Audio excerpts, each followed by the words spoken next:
Hola, buenas tardes. Les pido disculpas por la demora, pero entendí que la clase era en otro lado y me fui al consejo de médicos. Así que, bueno, y por la hora no es tan fácil volver para este lado. Así que, bueno, tenemos dos temas que, bueno, a mí me resultan bastante interesantes de reumatología hoy, que son espondiloartropatías. No se llaman más espondiloartropatías seronegativas, ese es un nombre viejo que no se usa más. Hablamos solo de espondiloartropatías. Y el segundo tema, en espondiloartropatía vamos a tocar artritis reactivas, que está previsto en el programa de ustedes.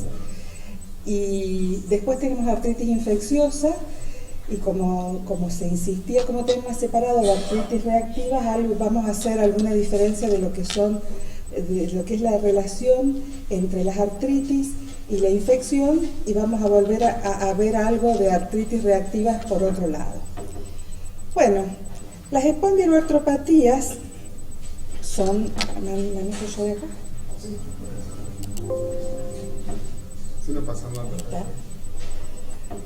Son un grupo de enfermedades inflamatorias de causa desconocidas que tienen manifestaciones musculoesqueléticas y tienen manifestaciones extraarticulares. Dentro de las manifestaciones musculoesqueléticas, la más importante y la que define el grupo es el compromiso axial, dado por el compromiso de las articulaciones sacroiliacas en primer lugar y de toda la columna vertebral. Artritis periférica y entesitis. ¿Saben lo que son las entesitis? Son la inflamación de los lugares de inserción de los ligamentos, cápsulas o tendones en el periósteo.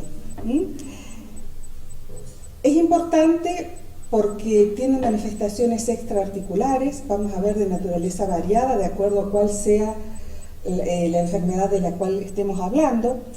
Tienen agregación familiar.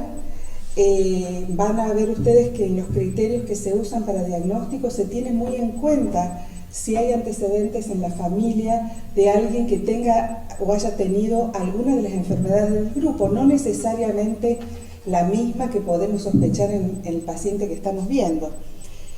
Su asociación con HLA-B27, que es mucho más fuerte para, por ejemplo, para espondilitis anquilosante, pero también puede aparecer asociado a las otras enfermedades del grupo. Y lo que es bastante característico, pero no es 100% de los casos así, es la ausencia de factor reumatoideo.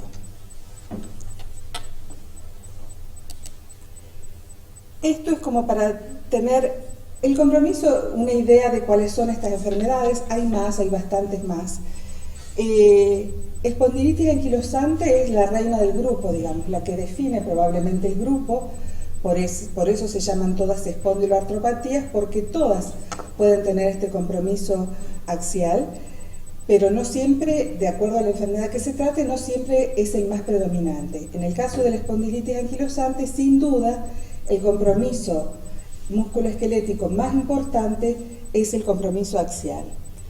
Tenemos también artritis enteropática, artritis reactivas, artritis psoriásicas y una espondiloartritis indiferenciada. Esto que vemos superposiciones en los grupos es porque si bien son enfermedades separadas y tienen características distintas, por ejemplo, en algunos de los casos una espondilitis puede tener con mayor facilidad algún problema intestinal, y los que tienen enfermedad de Crohn o colitis ulcerosa pueden hacer una espondilitis asociada. Lo mismo pasa con las artritis reactivas, y esto de indiferenciado es cuando tenemos una enfermedad que tiene la mayoría de las características del grupo, pero no la podemos encasillar exactamente en ninguna de ellas. ¿Qué criterios usamos para hacer diagnóstico de espondiloartritis axial? Dijimos que acá teníamos compromiso axial, compromiso periférico, y van a ver que en los criterios de clasificación no se hace otro grupo para las entesitis, que están incluidas en todos ellos. Pero puede ser que el paciente llegue a la consulta con un compromiso axial u otro compromiso, como vamos a ir viendo. Si llega con un dolor lumbar de más de 3 meses y tiene menos de 45 años, eso es una de las características del dolor inflamatorio. El dolor inflamatorio tiene la característica de que dura en el tiempo, pero aparte de eso, es un dolor que empeora con el reposo, mejora con la actividad física, y eso cuando es solo lumbar. Cuando está asociado el dolor de sacroiliacas, el paciente puede tener un dolor glúteo que es alternante, a veces duele de un lado, a veces duele del otro, cuando están comprometidas las dos sacroiliacas, o siempre es del mismo lado si está comprometida solamente una de las sacroiliacas. Entonces, ese dolor lumbar, si tiene sacroilitis en imágenes, ya vamos a ver cuáles son las imágenes. Bueno.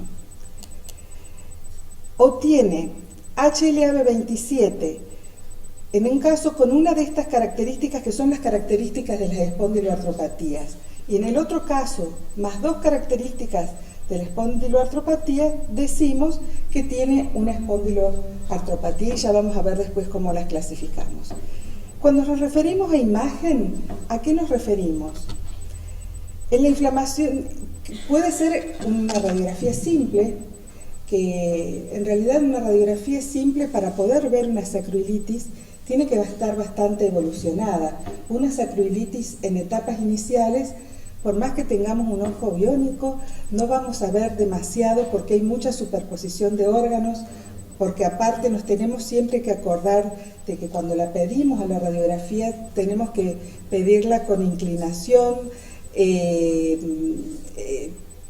porque ustedes ven que la columna tiene el lumbar tiene una lordosis, entonces no quedan los rayos bien enfrentados a las sacroiliacas cuando sacan la radiografía, y eso hay que pedirla, hay que pedir expresamente que la saquen de una manera para que nosotros podamos ver mejor la articulación.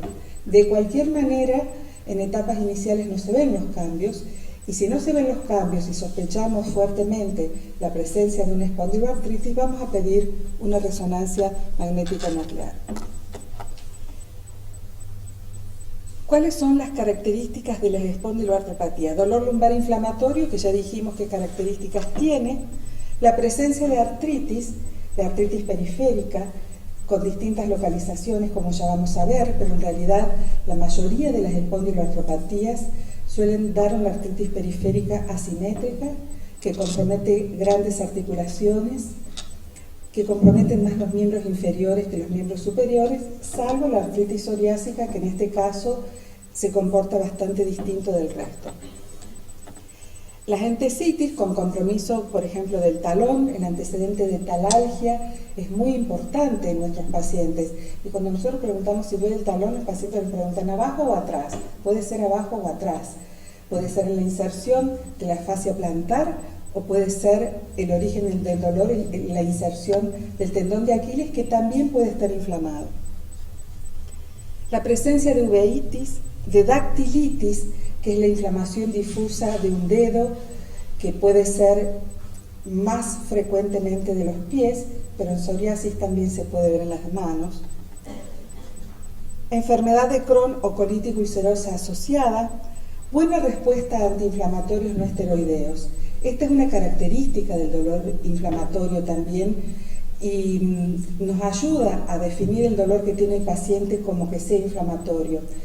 Estos pacientes responden muy bien a dosis importantes de antiinflamatorios. Los antiinflamatorios podemos usar varios, ya vamos a hablar si quieren un poquito cuál preferimos, pero siempre usamos en las dosis más altas. Si le damos un ibuprofeno 400 y probablemente no veamos la respuesta que esperamos para este tipo de dolor. La historia familiar para espondiloartropatías, a lo mejor estamos viendo a algún paciente que tiene una lumbalgia y le preguntamos si tiene antecedentes en la familia, si alguien tiene psoriasis o si alguien ha hecho uveitis alguna vez, o si tiene alguna enfermedad inflamatoria intestinal. Eso tenemos siempre que preguntar. HLA-B27 positivos, nosotros si estamos frente a un paciente que tiene un dolor inflamatorio lumbar, vamos a pedir HLA-B27 y eso también nos va a ayudar. Y la proteína C reactiva elevada. Para que la proteína C reactiva esté elevada en estos pacientes, hablemos de espondilitis axial, ¿cierto? Sin compromiso periférico, realmente tiene que haber una inflamación muy importante. ¿De qué otra forma se puede presentar nuestro paciente en el consultorio? Con una artritis periférica, que dijimos que generalmente en estos pacientes suele ser de miembros inferiores, suele ser asimétrica, suele ser oligoarticular, o si es poliarticular no tiene más de 4 articulaciones en general comprometidas, suelen ser menos las articulaciones periféricas que se comprometen. Pueden tener una entesitis, que dijimos que vamos a ver imágenes después, que es una tumefacción difusa de uno de los dedos. Los dolores localizados en las entesis, pueden tener dactilitis. ¿Y qué necesitamos si el paciente se presenta con esto para hacer diagnóstico de espondiloartritis? Necesitamos que tenga una característica de espondiloartritis de las que están a la izquierda de ustedes, que son uveitis, psoriasis, enfermedad de Crohn o colitis ulcerosa, una infección previa, por ejemplo, que el paciente haya hecho una diarrea o una infección del tracto urogenital en los últimos 2 o 3 meses, la presencia de HLA-B27 o una sacroilitis en alguna de las imágenes que le hemos pedido, y si no le pedimos, le vamos a pedir. O 2 características de este otro grupo de enfermedades, de este otro grupo de manifestaciones de las espondiloartropatías, que son artritis, entesitis, dactilitis, dolor lumbar inflamatorio alguna vez, no en este momento porque el paciente está consultando por otra cosa, o historia familiar para espondiloartropatía.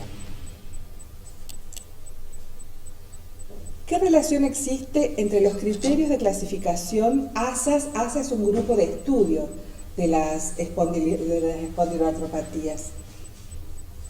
¿Qué relación existe? Fíjense que se pone acá en el centro a la espondilitis anquilosante, porque es la enfermedad tipo de lo que es la manifestación axial de este grupo de enfermedades, y es el compromiso axial, en realidad el que define el grupo, porque es distinto de los otros reumas que podemos ver. Esta espondilitis anquilosante tiene un compromiso axial, puede tener un compromiso periférico. En espondilitis anquilosante el compromiso periférico suele ser caderas y muy pocas veces otra articulación, puede ser a veces una rodilla o una muñeca, pero es raro que vaya más allá de caderas, y que tenga manifestaciones extraarticulares.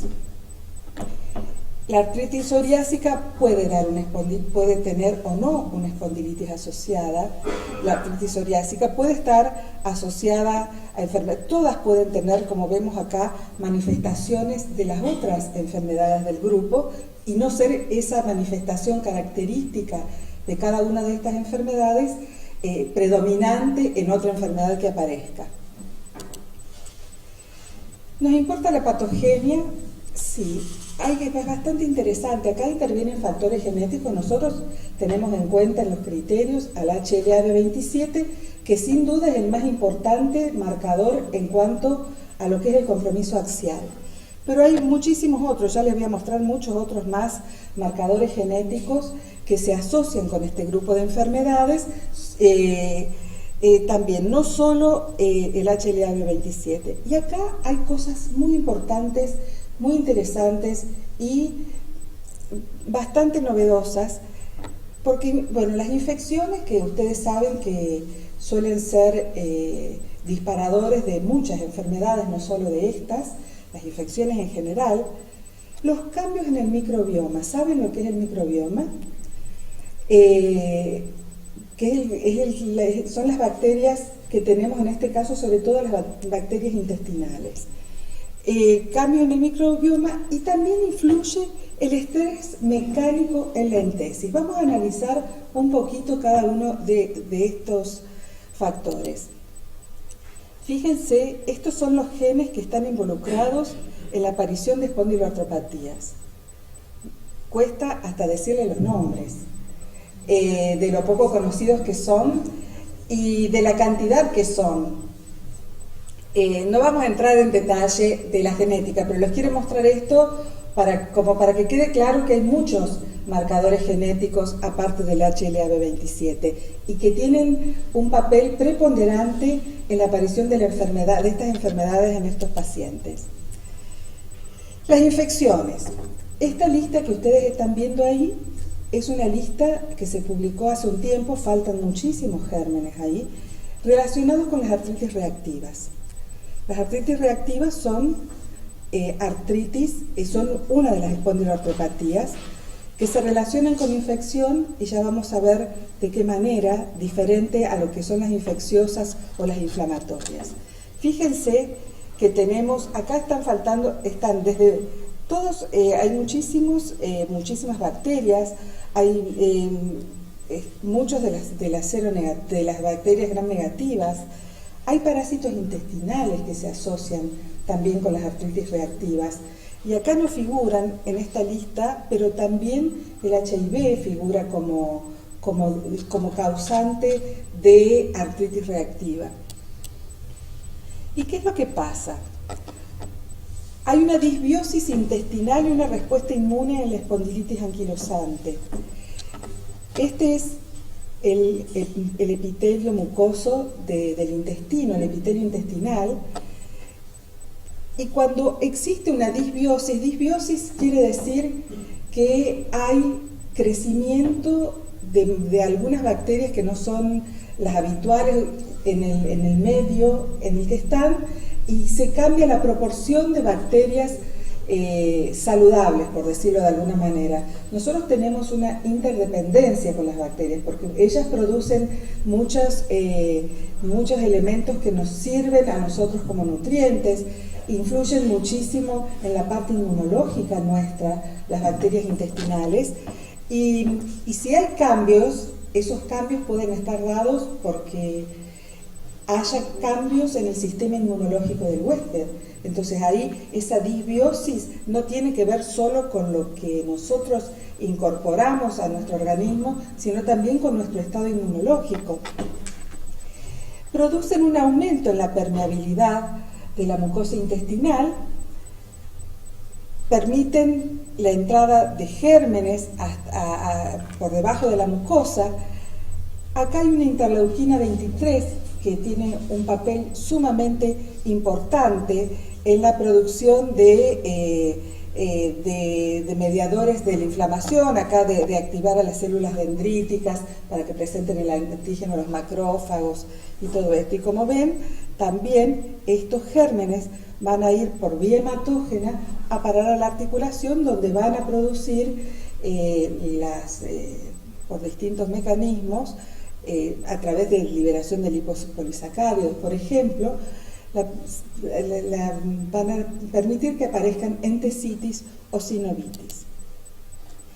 En artritis psoriásica el mecanismo es muy parecido, pero acá hay una interleuquina diferente a la que tenían papel fundamental en la espondilitis anquilosante. Aquí es la interleuquina, que no me acuerdo si es 4 o 9, no la veo bien desde acá, interleuquina 9 es. Dijimos también que los factores biomecánicos tenían mucha importancia. Fíjense, en esta imagen tenemos factores que favorecen el comienzo de la enfermedad, factores que favorecen la amplificación de la enfermedad y lo que lleva a un daño estructural. El daño estructural, ¿dónde se va a producir? Fundamentalmente en estas enfermedades a nivel de la columna vertebral. Fíjense que acá está bien marcado que hay compromiso de los ligamentos paravertebrales y de las entesis. En un paciente que tiene un HLA-B27 positivo, que tiene una inflamación intestinal, que tiene una disbiosis intestinal, que tiene una infección de esas que dijimos que también podían disparar estos mecanismos, y tiene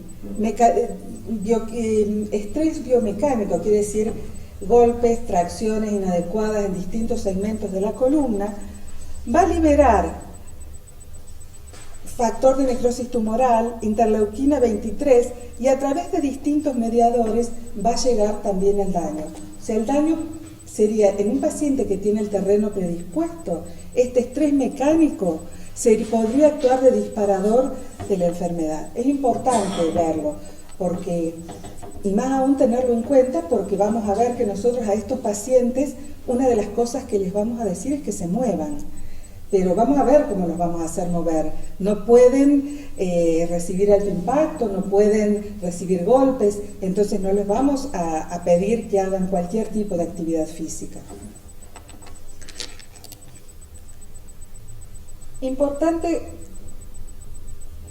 las espondiloartropatías, de qué manera, hay algunas que dijimos que tenían predominio axial y otras que tenían predominio periférico. Las que tienen predominio axial están la espondilitis anquilosante, que todos ya la conocemos, pero hay acá otro grupo de pacientes, que son las que tienen una espondilitis axial no radiológica. Estos pacientes puede ser que tengamos alteraciones a nivel de la resonancia, por eso la resonancia en los pacientes en que no vemos nada es sumamente importante, porque vamos a ver que nosotros vamos a querer tratarlos rápidos porque se deterioran muy rápido. Y tenemos otro grupo de enfermedades, de otro grupo de espondiloartropatías que tienen manifestaciones predominantemente periféricas, como son las artritis reactivas, la artritis psoriásica, la artritis asociada a la enfermedad inflamatoria intestinal y las espondiloartropatías indiferenciadas. Vamos a ir viendo en la clínica de las espondilitis, de las espondiloartropatías, ¿qué quiere decir esto de compromiso axial, del compromiso periférico, de la entesitis o de las manifestaciones extraarticulares? Vamos a empezar por lo que es el compromiso axial. Dijimos espondilitis anquilosante y espondilitis no radiológica. Esta imagen la puse acá para mostrar que a medida que pasa el tiempo, las azules son espondilitis anquilosantes y las blancas son las no radiológicas. Si vemos qué es lo que va pasando a lo largo del tiempo, si no intervenimos, no hacemos ninguna intervención en estos pacientes, vemos que los que pasaban, los que eran no radiológicas pasan a ser espondilitis anquilosantes. Entonces, es importante que sepamos eso para que no dejemos pasar el tiempo. Esto me parece más aún sumamente importante porque les cuento lo que está pasando en la calle. Nadie reconoce el dolor inflamatorio, les cuento. La lumbalgia inflamatoria. ¿Saben quiénes nos derivan a los reumatólogos las lumbalgias inflamatorias? Generalmente los que nos derivan son los fisioterapeutas que después de ver mucho tiempo un paciente y ver que no mejora se empiezan a preguntar qué es lo que pasa, y porque a veces el paciente sigue al fisioterapeuta y no al médico, ven que cambian muchos médicos y que el paciente está siempre igual, y es el paciente que deriva, y es el fisioterapeuta en general el que deriva a los especialistas. Ni los clínicos ni los traumatólogos suelen reconocer el dolor lumbar inflamatorio. Miren lo que les estoy diciendo. Y esto tiene una implicancia terapéutica muy importante. Es muy importante que sepamos reconocer el dolor lumbar inflamatorio.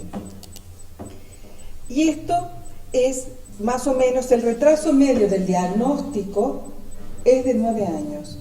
Porque generalmente suele esto, como dijimos, ustedes veían que uno de los criterios decía que eran menores de 45 años. Son la mayoría varones jóvenes a los cuales les gusta hacer gimnasia o tienen trabajo que los exigen físicamente, o en esta época de la vida a quien no le falta un poquito de estrés. Entonces consultan por el dolor, les dan antiinflamatorio y con los antiinflamatorios mejoran. Y no vuelven más a la consulta o se manejan ellos con antiinflamatorios o aparecen mucho tiempo después y otra vez se repite el ciclo. Le piden una placa, no encuentran nada, pero nadie supo preguntar para ver qué tipo de dolor tenía el paciente. El dolor es bien característico y no se pueden confundir con un dolor mecánico. Entonces es importante saber preguntar por un dolor lumbar inflamatorio. Dice, olvida esta bola, de hecho no dice nada. Si quieres saber tu futuro, tráeme tu resonancia lumbar. Este es para el de la espondiloartropatía no radiológica, porque eso le puede cambiar mucho en la evolución hacia adelante. Esta es la evolución que tiene, esta foto es real, es una foto característica, probablemente ustedes ya hayan visto, de muchos años, que está en la colección de diapositivas del Comité Americano de Reumatología, y este es un paciente real que se fue tomando fotos a lo largo de los años, y acá, cuando era muy joven, debe haber tenido 20 y algunos, y fíjense cuál ha sido la evolución, fíjense en 10 años cómo había cambiado su postura, fíjense la atrofia muscular que tiene las piernas ya siendo joven todavía, y cómo van quedando después. La inflamación sostenida y prolongada hace que la columna vertebral también haga una osteoporosis, entonces se empiezan a sumar fracturas, y bueno, y esta es la famosa posición que algunos de ustedes, los más grandes, cuando han estudiado la posición del esquiador en semiología, porque este paciente que está rígido, que no se puede mover y tiene la columna rígida y mira de esta manera porque no puede mirar, la única forma que tiene de mirar hacia adelante es doblar las rodillas, girar las caderas y lleva los brazos hacia adelante porque si no se cae. Bueno, acá tenemos, ¿cómo dicen? Acá tenemos un paciente que tiene una sacroiliitis bilateral. Fíjense, está pinzado, hay una esclerosis en los bordes. En este lugar, de este lado, hay lugares en los que se ha fusionado ya. Esta es una resonancia donde estamos viendo, no, una tomografía, no una resonancia, donde estamos viendo las erosiones de la articulación sacroiliaca. La maniobra de Favere, que es hacer el 4, en este caso acostado, es hacer el 4, cuando bajamos la rodilla, nos sirve para poner en evidencia el compromiso de las sacroiliacas. La sacroiliaca duele al hacer esta maniobra. Esto es una columna lumbar donde estamos viendo el lugar donde comienzan las lesiones, que es en la entesis. Ahí se inserta el ligamento, las fibras más externas del disco intervertebral, y es lo primero que se afecta. Esto a veces radiológicamente se puede ver, depende qué le ganó, si la proliferación ósea o la erosión, porque hay erosión y proliferación ósea. A diferencia de otras artritis, acá hay proliferación también. Depende de qué le ganó, podemos ver una erosión o podemos ver una esclerosis, que se llama, eso desde el punto de vista de las imágenes, se llama esquinas brillantes. Lo describimos como esquinas brillantes o signo de Romanus cuando está la erosión, y a veces está separado un pedacito para este lado. Normalmente la vértebra tiene esta forma bicóncava, pero la proliferación del periósteo y de los ligamentos paravertebrales suele llenar este hueco, y a veces, como primera imagen, tenemos cuadratizaciones vertebrales. Fíjense qué delicadeza que tiene la calcificación de la parte externa del disco intervertebral, y eso se llama sindesmofito marginal, porque sale exactamente desde el borde de la vértebra. Hay otros más groseros que a veces, incluso en este grupo de pacientes, a veces hay otro tipo de sindesmofito que es no marginal, que es más grosero. En psoriasis a veces, por ejemplo. Fíjense las imágenes en caña de bambú de la columna vertebral, y acá cuando están calcificados los tres ligamentos, el posterior y los laterales, imágenes en rieles de tranvía. Tenían una imaginación para ponerle nosotros, ahora no conocemos los tranvías y no sabemos cómo son los rieles de tranvía, pero bueno, esto viene desde hace mucho tiempo con ese nombre, y se ve que así eran los rieles de tranvía. Clínicamente el paciente tiene limitación de la movilidad de la columna lumbar en todos los planos. le cuesta flexionar, le cuesta extender y le cuesta lateralizar. Y a veces hay compromiso de cadera, lo cual hace que esta distancia mano-piso sea cada vez mayor, no solo por el compromiso lumbar, sino también por el compromiso de las caderas. Fíjense la rigidez de la zona lumbar de este paciente más evolucionado, donde vemos esa misma imagen que veíamos con las caderas hacia adelante, con la cifosis dorsal, con una columna totalmente rígida pero frágil, que se fractura con facilidad. ¿Cómo hacemos para saber si tenemos rigidez en la zona lumbar? La prueba de Schober. ¿Cómo hacemos la prueba de Schober? A la altura de la quinta lumbar hacemos una marca, ponemos 1 centímetro, marcamos 10 centímetros, con el paciente paradito, derecho. Lo hacemos flexionar lo más que puede y medimos la distancia. La mínima distancia que aumenta considerada normal es de 3 centímetros, de 3 a 5 centímetros es lo normal. Estos pacientes a veces producen un aumento de la distancia de 1 o 2 centímetros solamente. También dijimos que afecta muchas otras articulaciones. ¿Cómo afecta las articulaciones, de las vértebro-costales, las costovertebrales? También puede estar limitada la expansión torácica. Entonces, hacemos esta medición, que es a la altura de la tetilla, del cuarto espacio intercostal. Pedimos que expire completamente, que inspire y medimos, y también tiene que haber un aumento de por lo menos 4 centímetros. ¿A qué consideramos artritis periférica? Bueno, se me traspapelaron las fotos, me parece.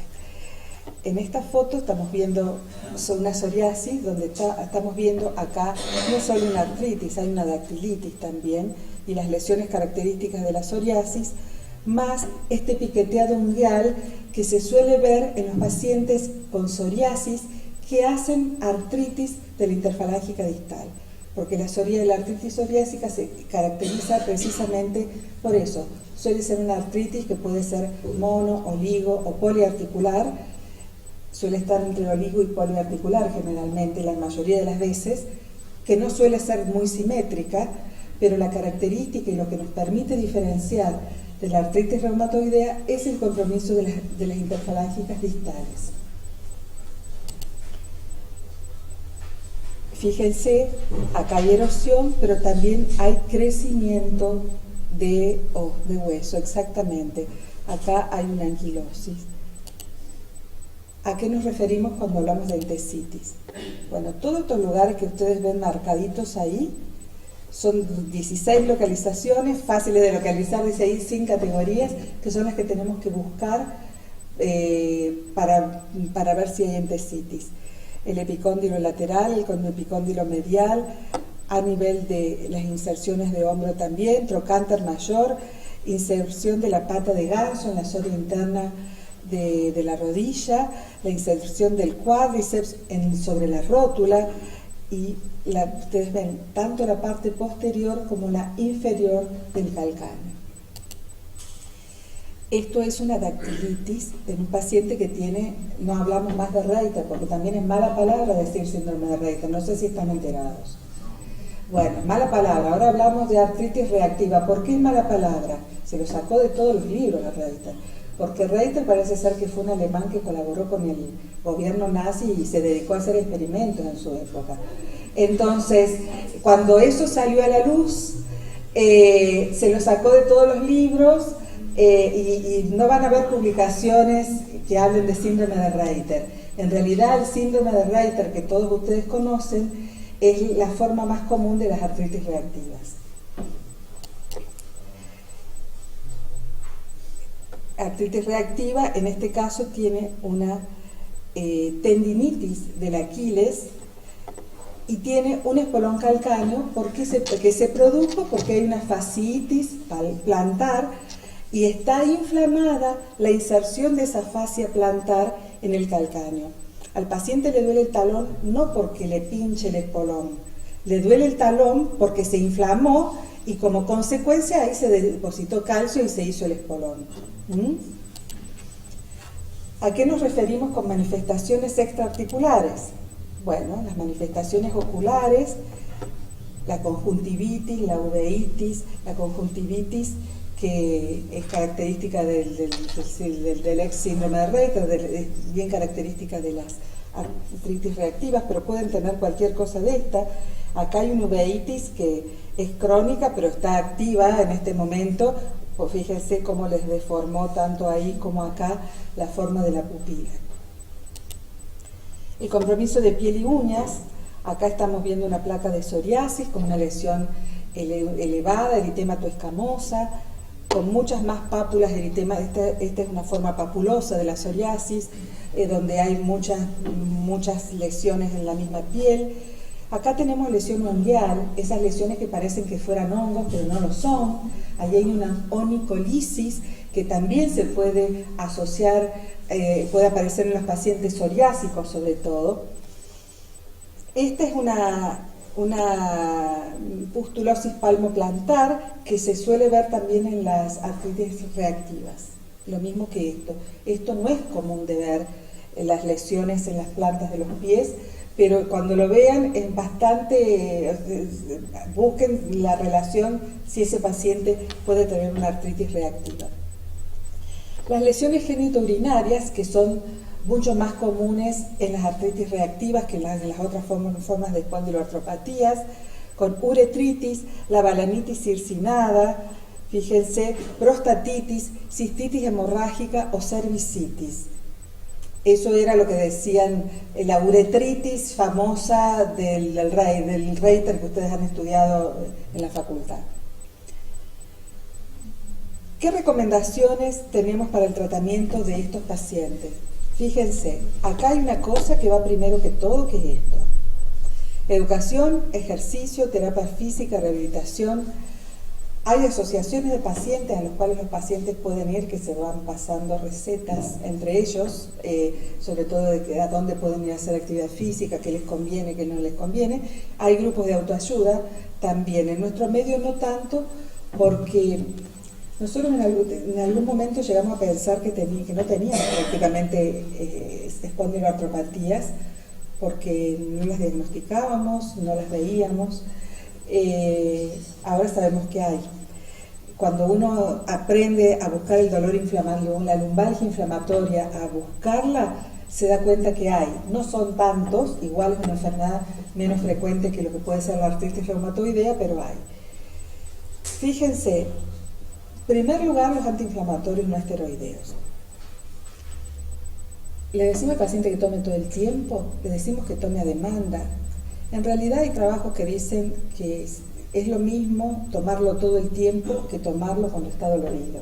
O sea que no hay diferencia en la progresión. Y ahorramos un poco de antiinflamatorios.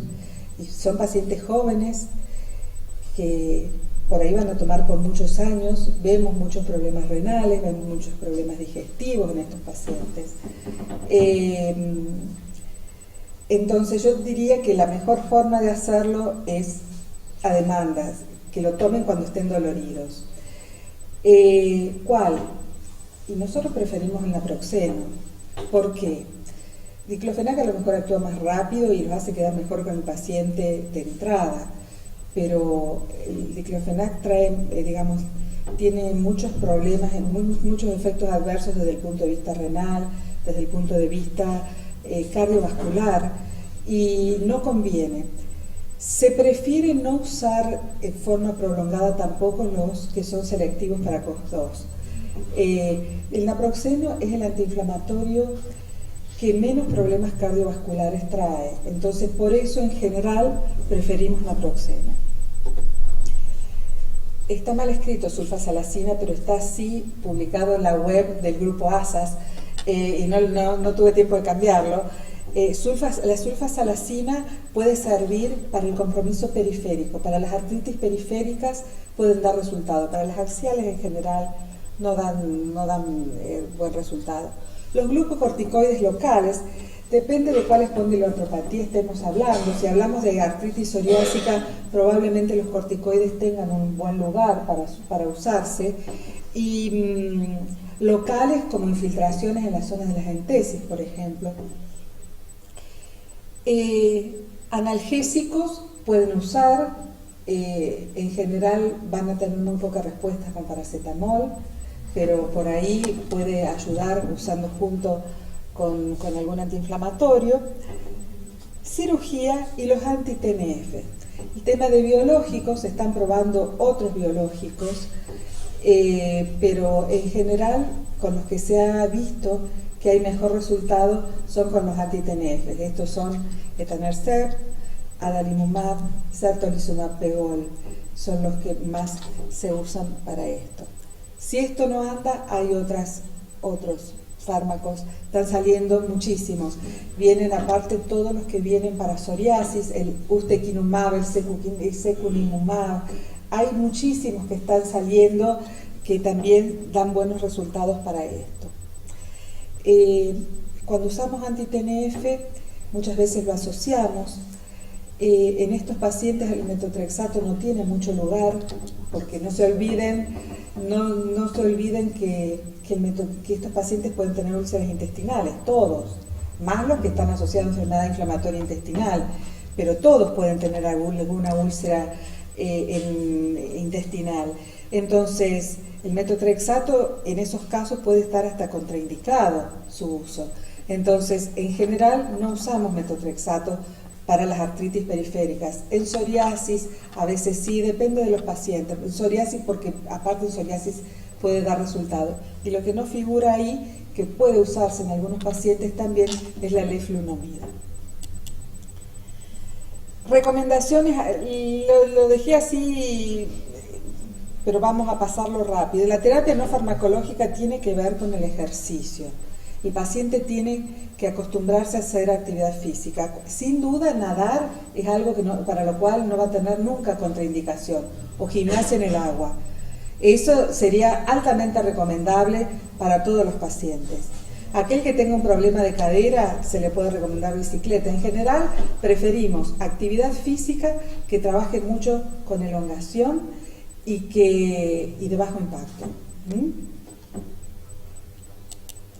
Manifestaciones extraarticulares y comorbilidades, eso de acuerdo a lo que se trate, podemos, qué sé yo, si tiene una colitis ulcerosa, pues lo mandaremos al gastroenterólogo. Si hay una balanitis circinada, pues lo mandaremos al urólogo. Eso es importante que lo que veamos entre todos. Si hay un problema ocular, y yo creo que a ninguno se nos va a ocurrir tratar solo una uveitis, sabiendo que el paciente corre riesgo de quedar ciego. El uso de antiinflamatorios no esteroideos, bueno, tiene que ver con eso que estuvimos hablando, que se prefieren los no selectivos de COX-2. Analgésicos no se pueden usar, pero en realidad no dan muchos resultados, todo lo que dicen. Todas estas imágenes que yo les pongo que dice Grupo ASAS están en la web. Si ustedes buscan Grupo ASAS, están todas las diapos para bajar y para que miren todo lo que quieran. Están en la web abiertas para todo el mundo. Todo el mundo puede entrar, verlas y bajarlas. Hay mucho más que esto ahí. Los fármacos antirreumáticos, que es lo que ya estuvimos hablando, y la terapia anti-TNF, que es lo que estuvimos hablando, y nada más. Y esa me había quedado esa fotito solita ahí, y por ahora nada más de esto.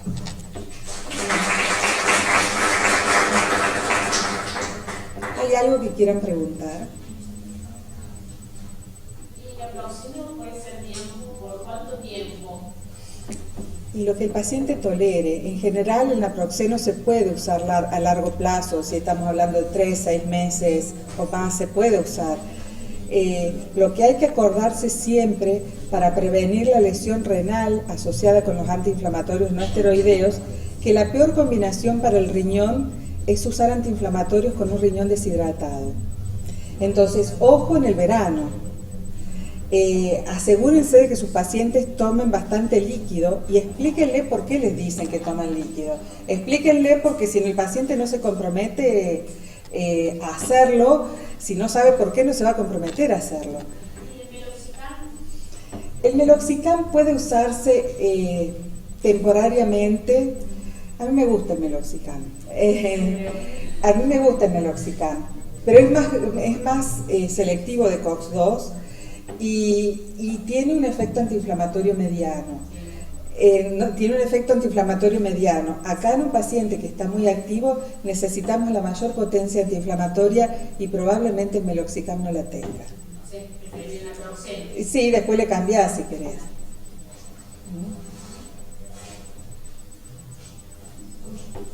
¿Algo más? Acá, en estas enfermedades, bueno, por artritis conocemos que existen fármacos modificadores y no modificadores. Acá presentaron el tratamiento como si fuera, digamos al principio, como si fuera un tratamiento escalonado. ¿Hay algún criterio para poner en concomitancia de inicio los anti-TNF o algún otro modificador? No tenemos muchas opciones terapéuticas con estos pacientes, sobre todo para el compromiso axial. Para el periférico hay más. No tenemos muchas opciones.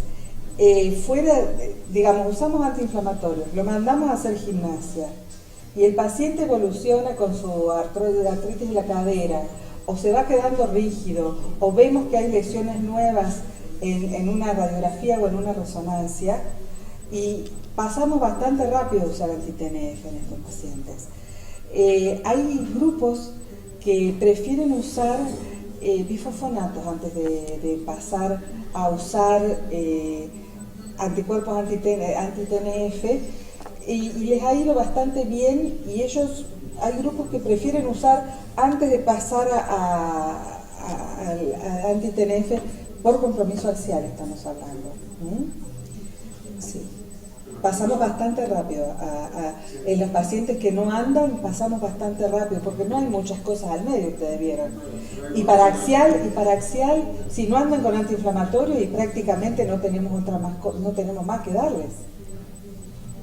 Se combinan las dos cosas, el antiinflamatorio con los... Sí. Por lo menos hasta que Sí.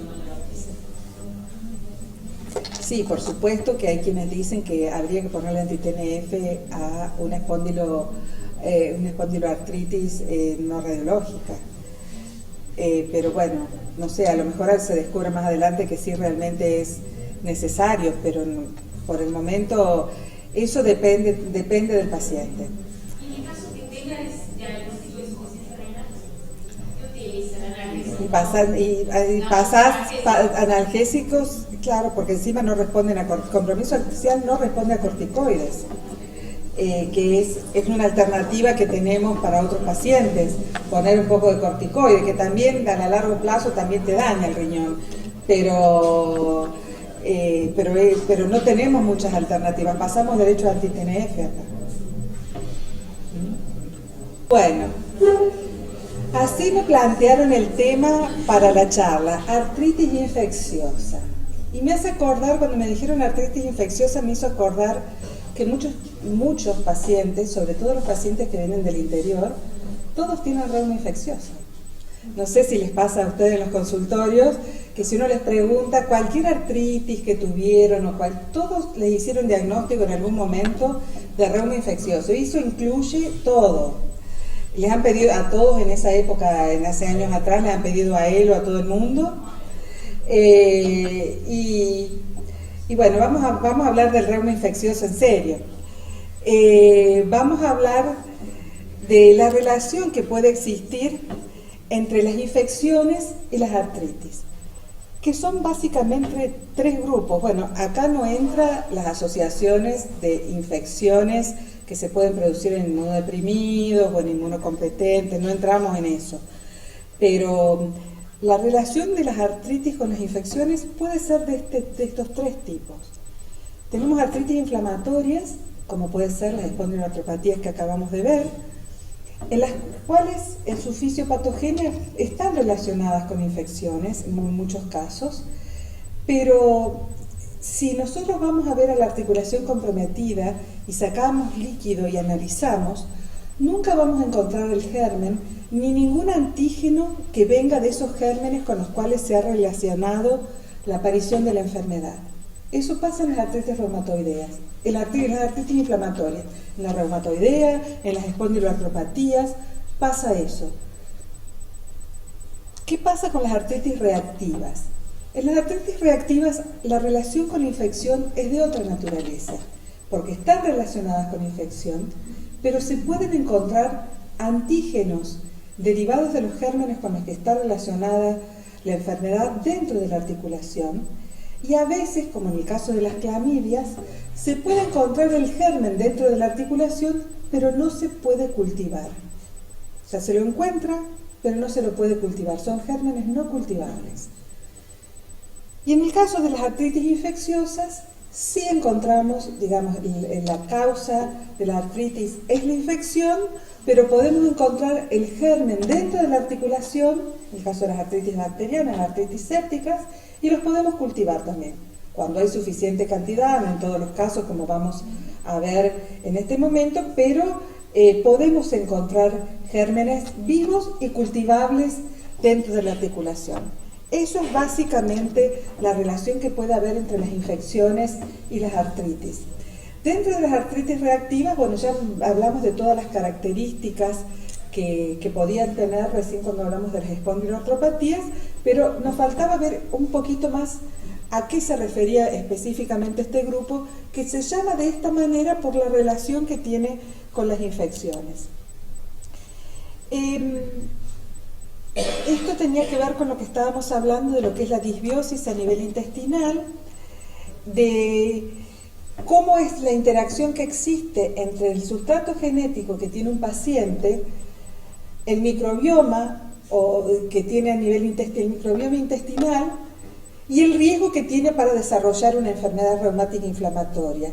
Y acá vamos a ver uno de estos hombrecitos, que es el rojo, que tiene un riesgo genético, que en general va a tener alterada la inmunidad que lo protege de determinados gérmenes. Fíjense, esto suponemos nosotros que es un microbioma normal, donde hay muchos azulitos y pocos rojos. Este hombre que tiene una alteración genética hace que la inmunidad de su intestino, a nivel intestinal, la inmunidad no funcione del todo bien y que permita que crezcan en proporción diferente los mismos gérmenes que tienen los otros. Pero ven que tienen más de los rojitos y menos de los azulitos. Y que tiene una disbiosis, porque tiene un componente genético, pero aparte ha tenido un disparador ambiental, que puede ser otra bacteria, por ejemplo. Tiene una disbiosis. Y bueno, ¿y cuál es la población que está en riesgo? Son los rojitos y los azules más oscuros. Esto dijimos, son los mismos gérmenes que habíamos puesto en la otra presentación, donde vemos la cantidad de gérmenes que se han asociado con esto. Yo me voy a quedar sobre todo con clamidia, con shigella, con yersinia. En otras épocas hablábamos mucho de la relación que existía entre las diarreas, por ejemplo, con artritis, incluso está bien descrito en artritis reactivas, que el paciente hacía diarrea y 20 días después hay como un periodo de latencia en las artritis reactivas que es distinto a la relación con las infecciones que hay en otros casos, y que es más o menos de 20 días. Hace la infección y en 20 días hace el cuadro articular. Y esto no se modifica con sucesivas reinfecciones, siempre se mantiene el periodo de latencia. Es algo que no se sabe muy bien qué es, porque si fuera algo desde el punto de vista inmunológico, se tendría que acortar ese periodo con sucesivas infecciones, pero no sucede eso. ¿Qué otra artritis conocen que sea una artritis reactiva? Muy conocida por ustedes. Que hace la artritis más o menos 20 días después de la infección. La fiebre reumática. La fiebre reumática también es una artritis reactiva. Acá están los criterios de Jones, donde nos decía que para hacer diagnóstico de fiebre reumática teníamos que tener En primer lugar, la evidencia de una infección de la infección estreptocóxica, que la buscamos ¿cómo? Generalmente por cultivo a nivel faríngeo, de gérmenes a nivel faríngeo, y por la famosa AELO. La fiebre reumática no es una enfermedad frecuente en nuestro medio, para que sepamos. No es común la artritis por fiebre reumática, y aparte se ve en gente joven, es muy rara después de los 15 años.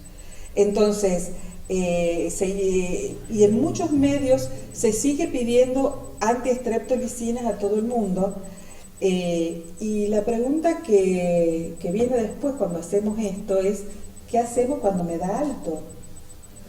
Porque lo que pasa es que pedimos AELO y resulta que esta señora que da clases en un colegio y tiene alumnos chicos y todo el tiempo está bombardeada por estreptococos, tiene AELO de 800. ¿Y qué le digo yo? ¿Que tiene una fiebre reumática? ¿Qué le digo? En medicina tenemos que aprender que no tenemos que pedir un estudio que no sabemos cómo vamos a interpretar cuando tengamos los resultados. Porque si pedimos vamos a encontrar AELOs altas. ¿Y qué le vamos a decir? ¿Le vamos a decir que tiene una fiebre reumática? Y no, sepamos que los que están en contacto con chicos, que están que tienen aparte otras cuestiones a nivel faríngeo, pueden tener AELOs altas en forma casi permanente y tener dolores articulares, y los dolores articulares no tener absolutamente nada que ver con la presencia de AELOs altas. Los criterios los vamos a recordar: en las mayores la poliartritis migratoria. Migratoria significa que apareció hoy en esta rodilla y dentro de 2 o 3 días aparece en el tobillo del otro lado, pero se fue lo de esta rodilla, desapareció. Si no es progresiva, es sumativa. Para que sea migratoria tiene que ir desapareciendo cuando va apareciendo en otro lugar. La corea de Sydenham, el eritema marginado y nódulos subcutáneos pueden tener estos pacientes. Y los criterios menores son fiebre, artralgias, fiebre reumática previa o enfermedad cardíaca reumática.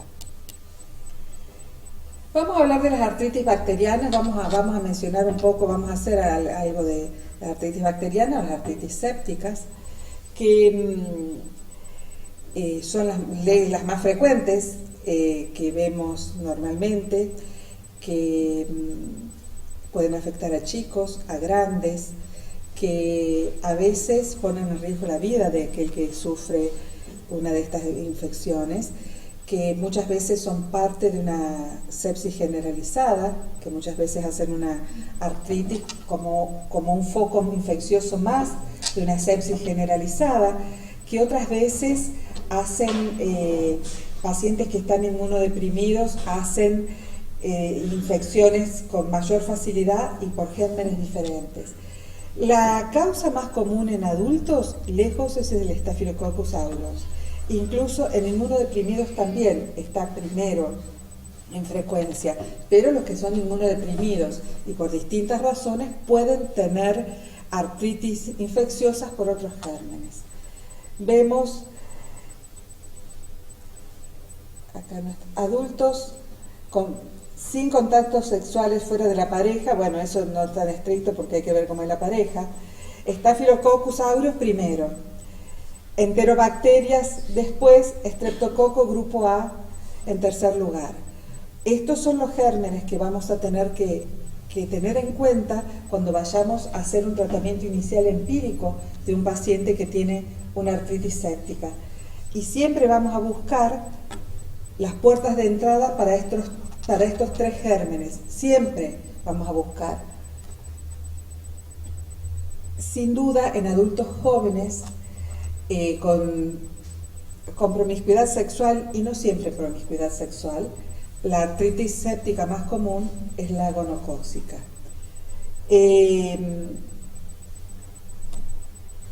Los que son adictos a drogas por vía endovenosa hacen, sin duda las infecciones más comunes es por el mismo germen que el resto, pero también hacen infecciones, vamos a ver, y localizaciones menos comunes que otros pacientes.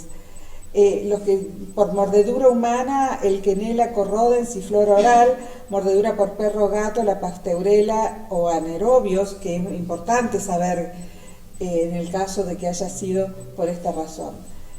Y los chicos tienen más o menos, acá está el estreptococo grupo beta, el beta hemolítico, en los adultos no es tan común el beta hemolítico, y también fíjense, en todas las edades el Streptococcus aureus está en primer lugar. Los chicos hacen también artritis séptica por Haemophilus influenzae, que no lo hacen los adultos.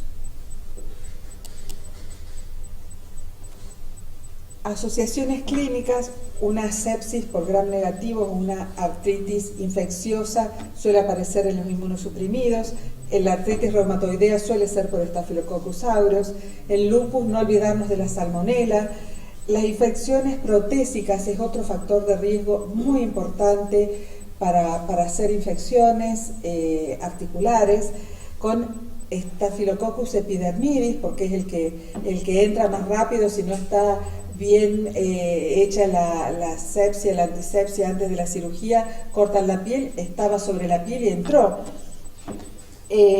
Por gram negativos, por procedimientos dentro de la articulación como una artroscopía, Staphylococcus aureus, el epidermidis, gram negativos, fíjense que son más o menos lo mismo. Y nos salimos de cauce cuando hablamos de los drogadictos endovenosos. En realidad, cuando hablamos de inmunodeprimidos y cuando hablamos de drogadictos endovenosos, no nos alcanzaría un libro para escribir la cantidad de gérmenes diferentes que podemos llegar a encontrar. Hemos encontrado de lo que se les ocurra dentro de las articulaciones, pero los más comunes siguen siendo estos. Y les cuento esto, que podemos encontrar cualquier cosa porque, bueno, ya vamos viendo de entrada algo que ustedes ya saben, que para evaluar a estos pacientes, sin duda, los cultivos son sumamente necesarios. Hay una infección sinovial que produce una reacción inflamatoria, esto lleva a daño del cartílago y del hueso, no solo del cartílago, produciendo cambios irreversibles que ya se ven 7 días después.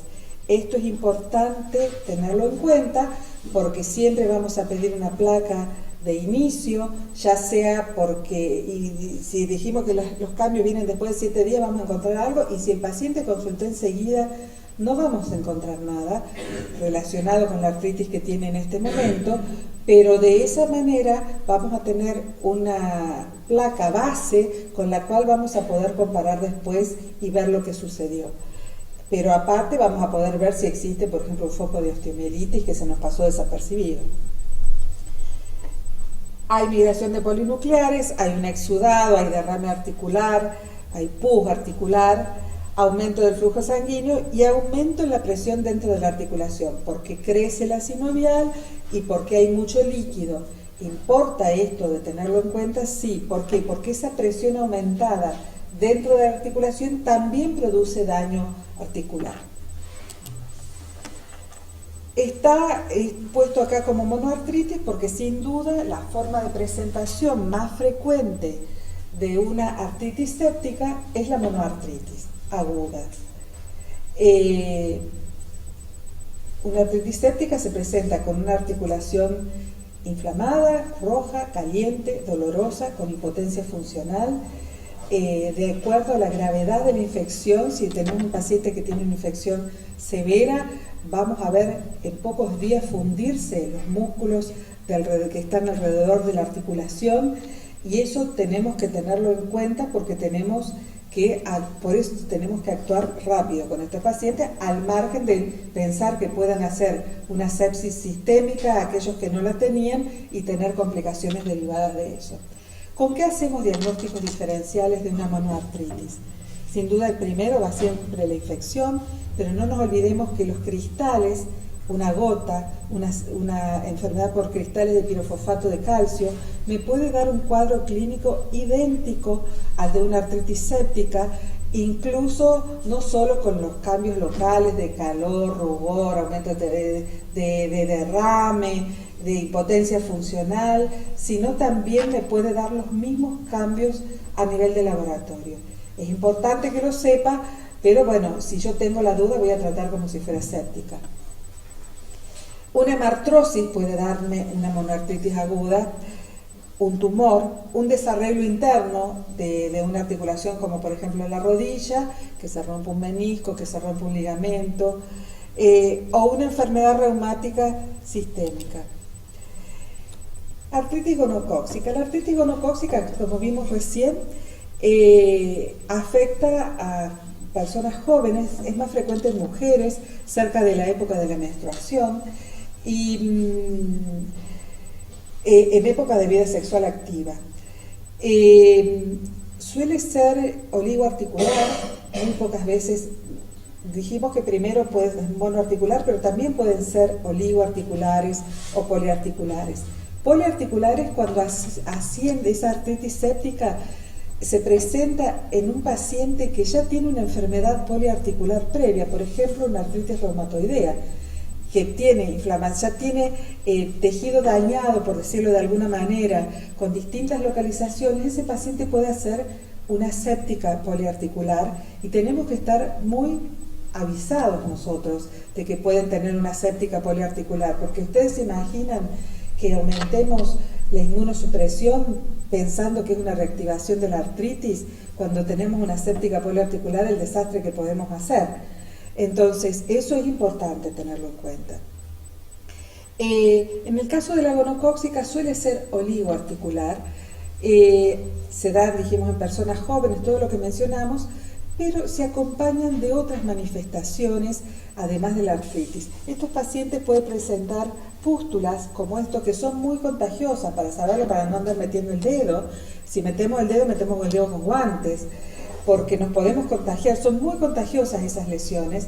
Pueden hacer tenosinovitis asociadas, pueden hacer petequias asociadas y pueden o no tener una enfermedad gonocócica en tracto urogenital asociada. A veces está y a veces no está. Lo que estos son otros, como se pueden, fíjense qué chiquitas las lesiones. Si no las buscamos, no las vemos.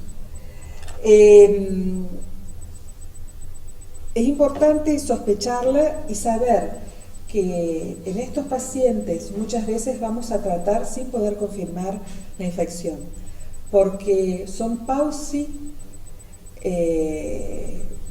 microbianas las artritis gonocócicas. Si nosotros pensamos en una artritis gonocócica y vamos a hacer un cultivo, tenemos que hablar con el bacteriólogo antes, porque va a tener que poner ese material en un medio de cultivo especial. De lo contrario nunca va a desarrollar el gonococo, y aun que lo pongan en un medio muy especial, pocas veces, no llega al 50% de los casos positivos, aunque sean totalmente comprobadas que es por gonococo, que lo podamos encontrar. Factores de riesgo, me quedó esa descolgada ahí. Factores de riesgo de artritis séptica, sin duda tener una artritis previa, algo que dañe previamente la articulación, un traumatismo, diabetes o cualquier otra causa de inmunosupresión, la presencia de bacteriemias por distintas razones. Aquel que hace drogadicción endovenosa suele tener bacteriemias periódicas. Quien tiene dentadura en malas condiciones hace bacteriemias frecuentemente. El que tiene una anemia falciforme, parece ser que eso favorece la aparición de infecciones articulares, y los que tienen prótesis articulares. Yo agregaría acá, que no está puesto, que sean personas de más de 80 años, de 70 a 80 años también. La edad también hace que tengan más riesgo de hacer infecciones graves. Los drogadictos, los que hacen drogadicción endovenosa, tienen otros factores de riesgos, como pueden tener muchas veces infecciones en las partes blandas, las bacteriemias transitorias porque se inyectan, y eso a veces no siempre está de lo más estéril, el material que usan para inyectarse, y pueden tener comorbilidades como HIV, hepatitis u otras enfermedades asociadas con la vida de riesgo que llevan muchos de ellos. Puede hacer localizaciones de la artritis poco frecuentes en la zona del fibrocartílago, que prácticamente ni de ninguna otra manera van a aparecer las artritis sépticas a ese lugar. ¿Dónde? En la zona esternocostal, en las uniones costocondrales y en la sínfisis pubiana.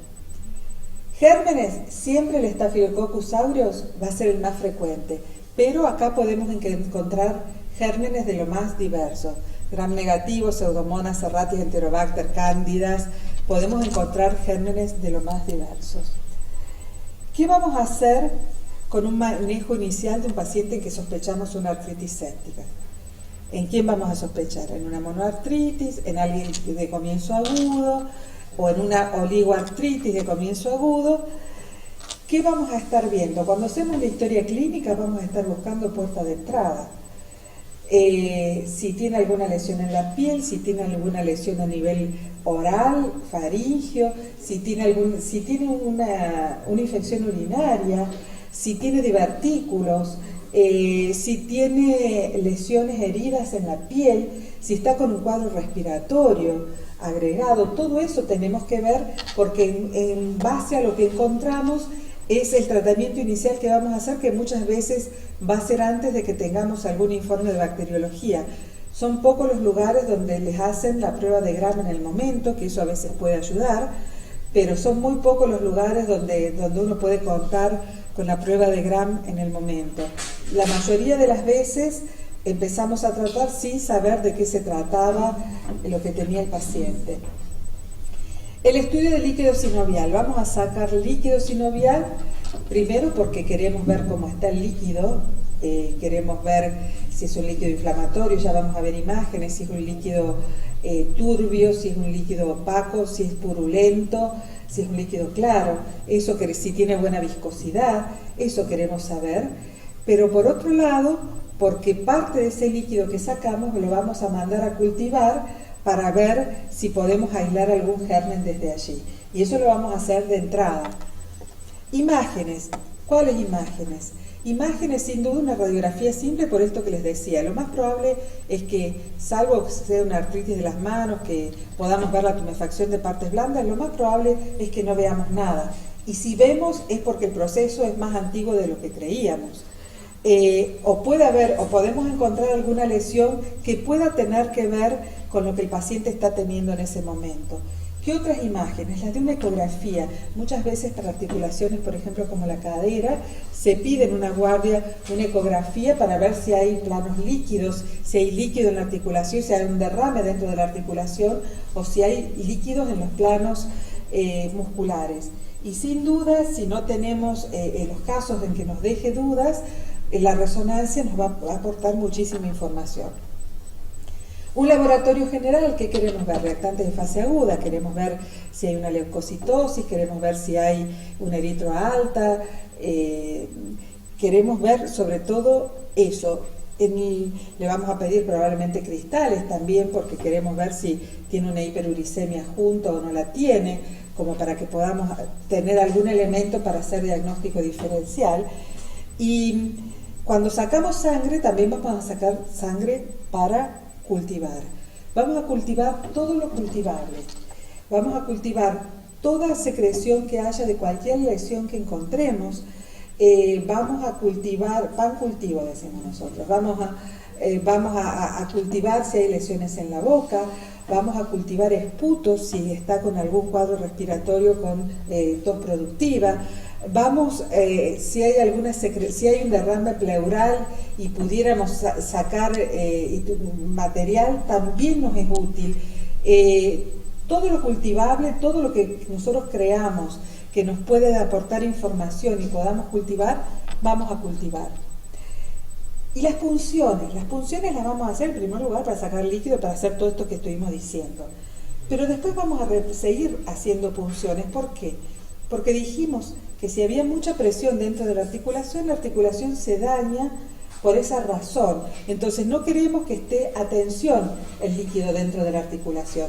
A veces se dejan drenajes, muchas veces tiene que ir a cirugía el paciente precisamente para dejar un drenaje cuando los líquidos son muy purulentos, por ejemplo.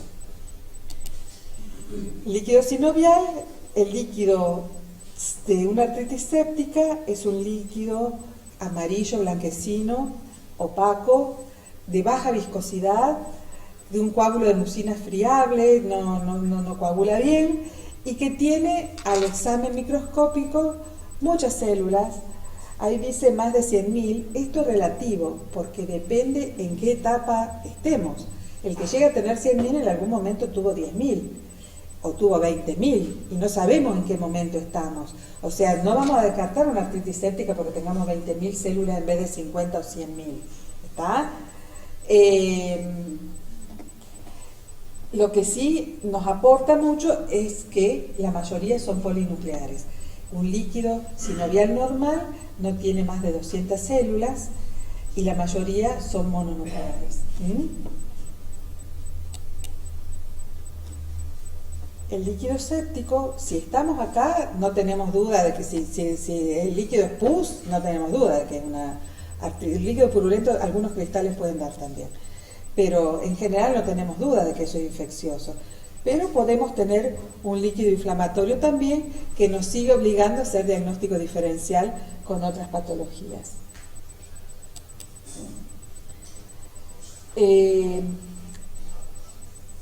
Importa esto, en el laboratorio general le vamos a pedir una glucemia porque vamos a comparar la glucemia con el nivel de glucosa que tenga el líquido articular que sacamos.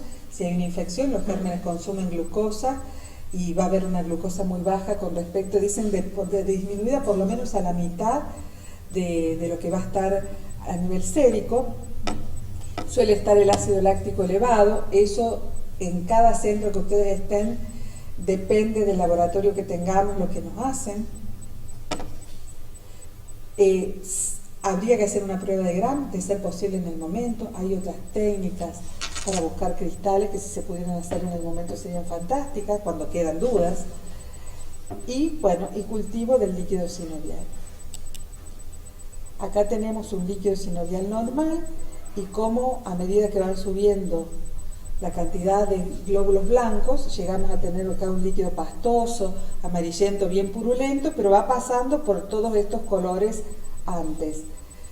Este es un líquido, acá tenemos dos líquidos, uno más amarillo que el otro, pero este es un líquido normal que nos deja leer detrás, no leer perfectamente, pero nos deja ver las imágenes que hay del otro lado del tubo. En este caso no nos permite. Estos son pacientes con traumatismos, acá hay sangre, hay médula ósea grasa, eso no tiene que ver con lo que vemos nosotros. El sitio web. Bueno. Imágenes. Esta es una cadera que en el primer momento estaba levemente pinzada. Ustedes ven esa imagen como de osteopenia moteada, decimos nosotros, que queda como algodonoso inicialmente, porque hay movilización osteocálcica de entrada. Y cuanto más rápida, cuanto más severa sea la infección o la inflamación, mayor es esta osteoporosis, más rápido se hace esta osteoporosis moteada. Fíjense, después de 7 días, bueno, cómo se ve acá totalmente pinzada, con imágenes erosivas, con zonas más condensadas. Acá, fíjense cómo se ve la imagen de la erosión, cómo se ve la movilización osteocálcica tan importante que se ha dado en la zona de la articulación. Y bueno, ¿y qué tratamiento hacemos? Lo primero que vamos a tratar de hacer es ver si podemos más o menos darnos cuenta de dónde estaba la puerta de entrada. Y en base a eso vamos a ver qué es lo qué germen probable puede ser el causante de esta artritis séptica. Y vamos a empezar tratamiento en base a lo que encontremos. Y lo vamos a mantener hasta que nos llegue el resultado del antibiograma realizado sobre los cultivos, dando por sentado que si encontramos el germen. Y de acuerdo, cuando tengamos eso, que suele ser entre 3 y 5 o 7 días después, ahí vamos a hacer el tratamiento antibiótico definitivo. Si ya vamos a ver empírico, si no tenemos, orientador, podemos usar otros antibióticos y muchas veces usamos lo que tenemos a mano. Si tenemos los Staphylococcus, hay problemas últimamente porque cada vez hay más estafilococos resistentes, meticilino resistentes. Entonces, si podemos averiguar algo, si el paciente tiene algún antecedente que nos permita tener alguna idea sobre eso, vamos a elegir o no un determinado antibiótico. Cloxacilina y rifampicina como de primera elección, o una cefalosporina de primera generación más rifampicina si sospechamos un estáfilo sensible. Hay alternativas con fluoroquinolonas o sin duda la vancomicina siempre está como opción. Estafilococcus resistentes a meticilina, si tenemos algún antecedente que nos permita sospechar esta situación. Vancomicina más rifampicina, tenemos otras opciones, estos están en todos los libros, en una propuesta. El estreptococo beta hemolítico, penicilina más clindamicina. Podemos usar macrólidos. Enterobacterias, vemos cómo vamos asociando distintos tipos de antibióticos que yo creo que ustedes manejan mejor que yo eso. Las dosis, lo que importa es hacer todos los antibióticos que vayamos a usar a buena dosis. En general empezamos prácticamente siempre con tratamiento endovenoso. Sabemos que por lo menos 15 días vamos a tener que mantener ese tratamiento. Sabemos que por más que las guías digan eso, después hacemos lo que podemos. Y que en realidad un tratamiento para una artritis séptica va mínimamente entre 4 y 6 semanas de tratamiento completo como mínimo, y que no se suspende el antibiótico si el paciente sigue teniendo síntomas. Hay pacientes que necesitan 3, 6 o más meses de tratamiento continuado para poder recuperarse, por más que las guías digan otra cosa. ¿Está? Eso lo deben ver ustedes en el consultorio o en los lugares donde trabajan. Tratamiento empírico, ¿qué nos importa? Si dijimos que los más importantes, estafilococos y estreptococos en pacientes que no son inmunodeprimidos, vamos a tratar de cubrir esos gérmenes con oxacilina, con vancomicina. En infecciones intrahospitalarias o periprostéticas, que se suponen, sobre todo si es en la primera etapa, se supone que son intrahospitalarias también, vamos a cubrir también los gram negativos. En este caso se puede usar una cefalosporina de tercera generación. Traigo esto de los parvovirus porque el parvovirus es un virus que puede dar una artritis muy parecida a la reumatoidea, que puede dar una artritis muy parecida a la artritis del lupus, que encima me puede modificar el laboratorio y me puede dar factor reumatoideo positivo, antinucleares positivos, y la verdad que confundirme bastante. Esto en general no da erosiones, suele dar una artritis muy parecida a la de reumatoidea, con una poliartritis que afecta sobre todo a pequeñas articulaciones, que tiene un curso autolimitado y en general con antiinflamatorios y rara vez con algún corticoide, pero generalmente con antiinflamatorios solo, en un plazo de más o menos un mes desaparece. Son muy pocos los casos de artritis por parvovirus B19 que puedan durar un poco más. Esto es diagnóstico, hay que hacer serología especial para parvovirus y buscar un IgM, como hacemos para todas las otras serologías virales, que un IgG no me indica infección actual. Puede ser necesario PCR, no es proteína C reactiva, es la cadena Protein Chain Reaction, que puede ser necesario en algunos casos si no depende de lo que dispongamos para hacer el tratamiento. En la artritis tuberculosa, cuando la sospechamos, y bueno, ¿qué manifestación clínica suele dar? Suele dar una monoartritis crónica en general, puede ser de la rodilla, o sabemos el compromiso a nivel axial que puede darnos con el mal de Pot, que no sé cuántos de ustedes habrán visto, pero lo estamos viendo. Estamos viendo mal de Pot de nuevo. El doctor me dice que vio, nosotros en el hospital también hemos visto 2 en los últimos 2 años o 3 años. Hay que acordarse que muchas veces cuando hay una infección articular tuberculosa puede estar acompañada por una infección en el hueso, que la infección tuberculosa en el hueso no hace nódulo, no infiltra el hueso. Hay que acordarse que muy probablemente no vamos a encontrar los gérmenes, que vamos a tener que hacer cultivos especiales, que lo más probable es que podamos hacer diagnóstico recién cuando hagamos una biopsia sinovial, donde vamos a poder ver los granulomas. ¿Cómo se ve en el, bueno, acá? Bueno, este me quedó acá, este era el eritema marginado del de la fiebre reumática. Hice un cambio de datos, les pido disculpas, me quedó mal acomodado. Y me pareció interesante ver lo de los síndromes reumáticos asociados a HIV, porque en general no los tenemos en cuenta. Hay muchas cosas distintas que pueden tener los pacientes con HIV desde el punto de vista musculoesquelético. El dolor, que algunos dicen que es un dolor común, pero que les molesta a ellos, sienten bastante. Se han hecho estudios y algunos han encontrado que en realidad no había más dolor entre los pacientes que tenían HIV que los que no lo tenían, pero bueno, es una queja bastante frecuente en estos pacientes. Un síndrome inflamatorio de reconstitución inmune. Este síndrome inflamatorio de reconstitución inmune aparece después que se tratan con antirretrovirales, por eso de reconstitución inmune. Cuando el sistema inmunológico empieza a funcionar mejor nuevamente, puede estimularse de más y hacer artritis de distintos tipos. Pueden hacer, a ver, yo creo que no, tiene que no, acá está.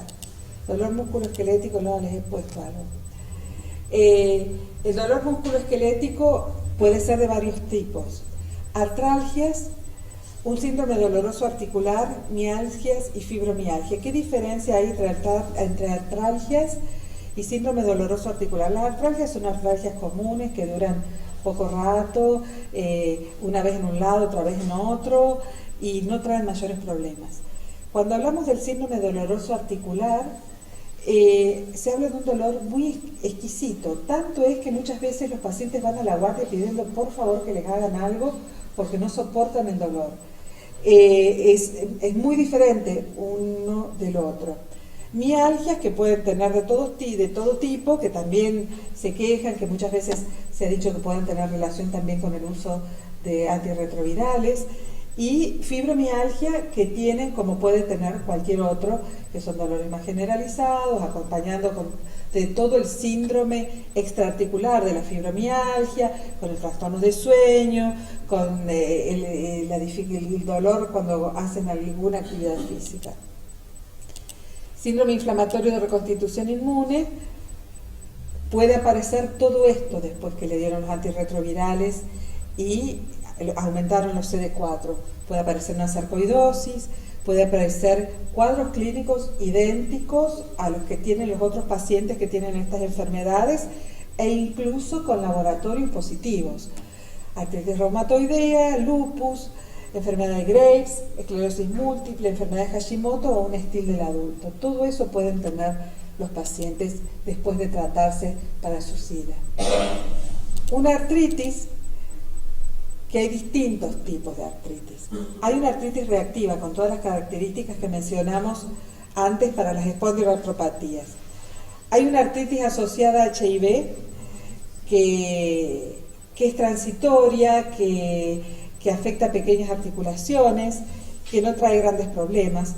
Puede haber una artritis psoriásica.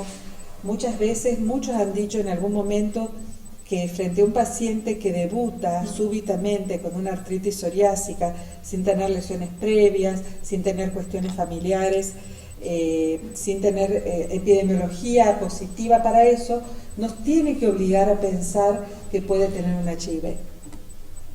Pueden hacer una espondilitis anquilosante y también una artritis reumatoidea. Y dentro de las enfermedades de tejido conectivo, lupus y síndrome de antifosfolípido. Acá es bastante interesante porque el lupus puede preceder a la infección por el HIV puede preceder al lupus. Las manifestaciones clínicas que pueden dar las dos enfermedades pueden ser casi iguales. Una enfermedad sistémica con dolores articulares, con neuropatía, con nefropatía, con lesiones cutáneas, con leucopenia, con linfopenia, con anemia. Las dos enfermedades pueden dar exactamente las mismas manifestaciones clínicas y de laboratorio, y por ahí es todo un desafío para saber de qué se trata esto. Y también puede haber un síndrome de antifosfolípidos juntos, ya sea con manifestaciones clínicas. Los pacientes con HIV tienen mayor tendencia a hacer también, aunque no tuvieran un antifosfolípido positivo, también a hacer trombosis, pero pueden tener también junto con antifosfolípidos positivos. Y este síndrome de linfocitosis difusa infiltrativa es un síndrome Sjögren light. Estos pacientes hacen tumefacción parotídea, hacen adenomegalias, tienen un síndrome seco, tal cual un Sjögren. Pueden tener aparte la nefropatía que tiene el Sjögren, pueden tener la neuropatía que tiene el Sjögren, le pueden dar hasta los anticuerpos positivos, y hay que tenerlo bien en cuenta porque algunos de estos pacientes pueden hacer linfomas después. La otra cosa, un recuerdito de la hepatitis C, recordar que se asocia con hepatitis C, las vasculitis, que vamos a ver que vuelvo atrás, pero ya después vemos las fotos. La vasculitis, que generalmente es asociada a crioglobulinemia. Las crioglobulinas, si ustedes se acuerdan, eran proteínas que coagulaban con el frío y que se volvían a disolver con el calor.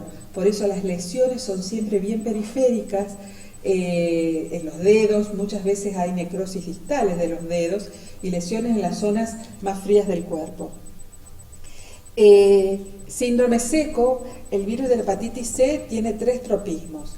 Se aloja en el hígado, se aloja en los ganglios linfáticos y se aloja en las glándulas salivales. Son los 3 lugares donde va a parar el virus de la hepatitis C. Entonces, puede darme un cuadro idéntico al de un síndrome de Sjögren también. Fibromialgia y algia generalizada. Estos pacientes, en general, la manifestación clínica más precoz que suelen tener y que casi todos tienen es la fatiga. Es gente que les dice que están muy cansados y a veces están muy limitados en sus actividades diarias por la fatiga. Alteraciones musculoesqueléticas, puede haber artritis, artralgias, mialgias también, y autoanticuerpos, los que se les ocurran, pueden estar positivos. Estas son las lesiones de un paciente que puede presentar un paciente con crioglobulinemia. Fíjense en los extremos distales de los dedos, bien necróticas. Esto es la coagulación de las crioglobulinas. Es muy sencillo hacer un análisis de crioglobulinas, cualquier bioquímico lo puede hacer, porque es cuestión de exponer el plasma al frío y coagula las proteínas. Y para finalizar, algo de la hepatitis B. La hepatitis B se asocia, pueden tener estos pacientes un cuadro idéntico al de la artritis reumatoidea, que se acaba cuando aparece la ictericia. Leyendo una vez la historia de esto, encontré que por los años 20 o 30 del siglo pasado, habían visto que había pacientes que cuando aparecía la ictericia se les pasaba la artritis. Entonces no eligieron mejor forma de tratamiento de la artritis por los años antes de que salieran los corticoides. No encontraron mejor forma, algunos, que le sacaban suero a los pacientes que estaban histéricos y se los ponían el que tenía artritis. Ustedes se imaginan el contagio que deben haber hecho. Estos pacientes, aparte de artritis, pueden tener una dermatitis, sobre todo una urticaria, y a veces urticaria gigante, para que si lo ven se acuerden de la hepatitis B. La urticaria no se va cuando empieza la hepatitis. pero sí se ve la artritis en general. Y la asociación más importante que tiene el virus de la hepatitis C dentro de los síndromes musculoesqueléticos es con la panarteritis nodosa. Estos pacientes con virus B tienen mayor probabilidades que otros de hacer una panarteritis nodosa. Y por ahora, nada más. Bueno, esto atrás.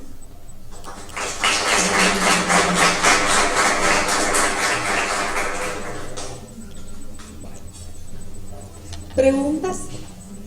No, también. O sea, estos pacientes con estas artritis, ¿se maneja la enfermedad de base, mejora la artritis o se debe tratarle la artritis? Por ejemplo, un SIDA. Claro, SIDA o Los pacientes, porque sí, es bastante interesante la pregunta, pero en SIDA se pueden usar corticoides, se puede usar hidroxicloroquina, parece ser que la hidroxicloroquina hasta mejora la situación de los pacientes con HIV.